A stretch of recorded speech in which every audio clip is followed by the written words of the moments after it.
Well, it's that time of year. It's the end of the year. So it's time to take a look back and see what are the best Android phones of 2013. It's Josh Vergara from Android Authority. What's going on, everybody?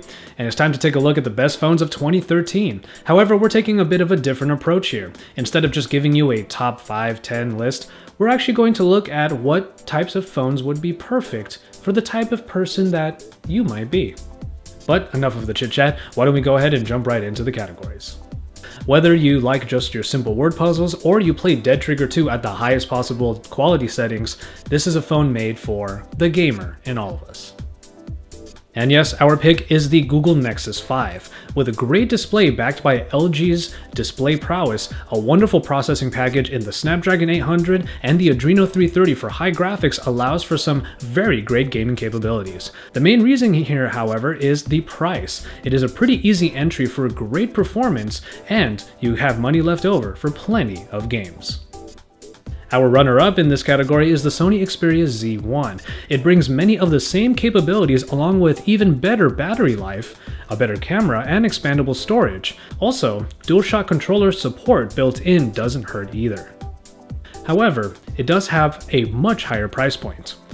Our next best smartphone for 2013 is for the workaholic. Basically the person who needs to get a lot done and needs a companion that can get a lot of things done. And for the workaholic, we have to give the crown to the Samsung Galaxy Note 3. It is an executive phone with an executive look. However, it also comes with all of the tools that you would need to get the work done. It continues to lead the phablet space, especially with the inclusion of the S Pen. Not only does it come with a bunch of new features that make it easier for even the average user to get into the S Pen, it also allows for a lot of multitasking. Our runner-up in this category is the LG G2.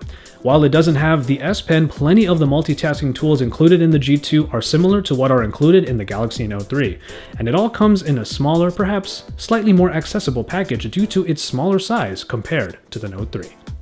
If your phone is basically your entertainment hub for everything from YouTube to Google Play Music to Spotify to Netflix even, then this next phone is one of the best of 2013 and is made especially for you, the entertainment lover.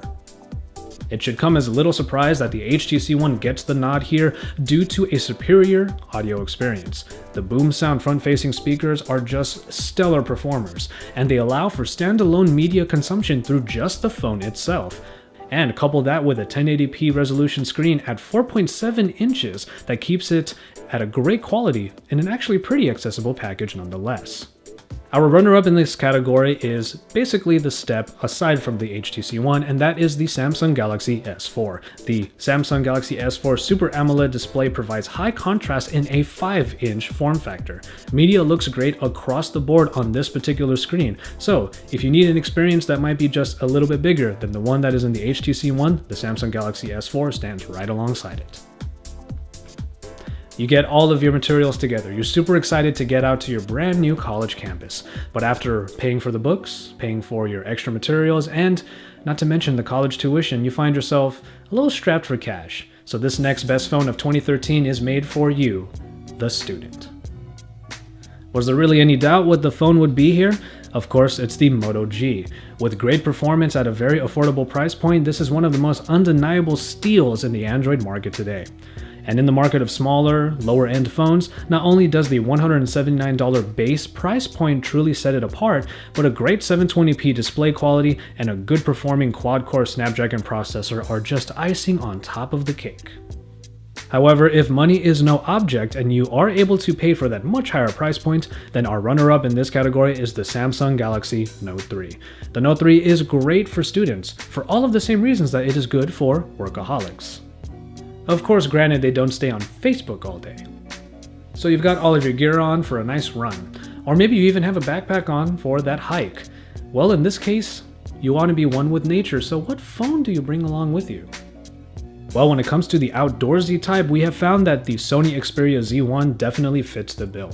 With Ingress Protection, or IP67 certification, all that means that this phone can brave the elements much better than most other phones, and it still manages to look like a very sleek device despite all of that protection. Indeed, the Sony Xperia Z1 can take a tumble. It can even take a splash. And in terms of our drop test, it took a thrashing and still came out looking about as good as it went in. However, if you do want to kind of hit it on the nose here with the more rugged type of phone, our runner-up is of course the Samsung Galaxy S4 Active. If you want a phone that actually seems catered for the rugged terrain, then that is exactly what the S4 Active was made for, as it comes with the same IP certifications as the Xperia Z1 in a body that likely matches your hiking gear. Now this is a category that I might somewhat put myself in, because it's the category that tends to try to be unique, tries to be the early adopter for something that might really blow up later. This is the best phone of 2013 for the trendsetter. And after much deliberation, we have found that the best phone for a trendsetter is the LG G Flex. This is the phone trying to do something new and manages to do it with some style while never failing to be a great phone underneath it all. That curve is very, very obvious from the get-go, but it does allow for durability along with a self-healing back. A flexible plastic OLED display allows for this type of form factor to happen, and it is a pretty early adoption along with that self-healing back. But underneath, it is a wonderfully executed 720p display powered by the high-performing Snapdragon 800. Our very close runner-up in this category is the HTC One. It is an aluminum-clad smartphone that actually pretty much stands alone in the Android space. The HTC One gets points for its own stylish flair, and is a phone that we are always happy to have in our hands, and usually does the trick when it comes to turning people's heads. Our next category is for the gadget lover. Essentially what we're looking for is a phone that you would be immensely happy to have, and have right alongside all of the other gadgets you call your own. And in this category, we have to give it to the Moto X. See, it taught us that super high-end specifications aren't needed to have a superior user experience. And it has a highly accessible smaller body that makes for a companion you can always easily have on hand. However, it doesn't slouch in terms of its features, as the extra features Motorola put into the almost stock Android build adds points for being actually practical and highly utilized by even most average users. However, as long as we're talking about features, if you want the most possible, then perhaps the Samsung Galaxy S4 is for you and is the runner-up in this category. Maybe every new addition that Samsung did throw into the S4 will make you happy. Everything from the air gestures to the air views, to the smart pauses, the smart scrolls, the IR blaster, and even the S-Health functionality. If that is all useful to you, then the Samsung Galaxy S4 is your pick. So let's say there's a shot that you want to get. Something just looks really beautiful, but you don't have your DSLR or your compact camera. So what phone do you have in your back pocket to take that perfect shot? Well, this is the best phone of 2013 for the photographer. And in this regard, we have to give it to the LG G2. A 13 megapixel optic package comes with many different modes in the app to allow for creativity. HDR, panorama, burst modes, the works. However, what is really of note here is a great implementation of optical image stabilization, which proves how important such a feature will be in the coming year for other camera smartphones. Not only does it allow for some great stabilization for your shaky hands, it also provides some pretty great photos as a result. The quality is pretty undeniable here.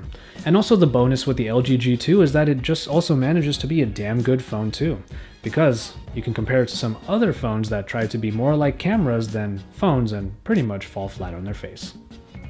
The Sony Xperia Z1 is the runner-up here and gets the nod for a very high-performing 20.7 megapixel shooter that is enhanced by user-installable add-ons that provide a possibly consistently evolving photography experience. Its pictures are also not too shabby either, and with that super high megapixel count, there are definitely quite a few things you can do with the very large pictures that come out of this phone.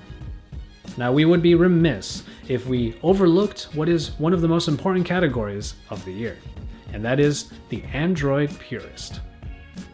This is probably the smallest surprise of the year because, of course, the Nexus 5 takes the crown for being the phone for the Android purist.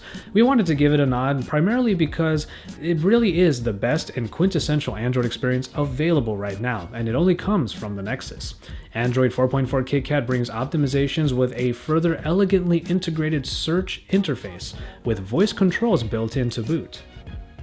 The phone is also a great performer with very powerful specifications, and the camera, even if it started off a little bit wonky, got greatly improved with a new, very recent 0.1 update.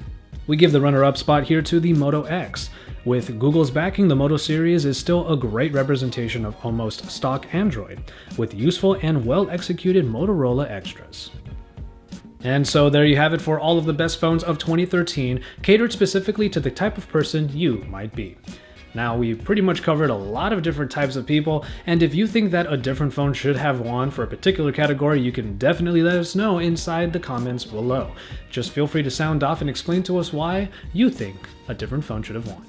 As always, thank you guys very much for watching, and keep it tuned to Android Authority for all of the best coverage. We recently hit the 500,000 subscriber mark, so I would really encourage all of you to check out our big thank you video to all of you who are subscribed. Again, thank you so much from the bottom of our hearts, and make sure you check out that video. After that, you can drop us likes on our videos, subscribe to the channel if you haven't already, and you can follow us on social media. If you want to follow me, you can find me in the handles that are below that subscribe button. Joshua Vergara on Google+, of course, and on Twitter and Instagram, I am Josh. Salutes. Happy holidays, everybody, and keep it tuned to Android Authority because we are your source for all things Android.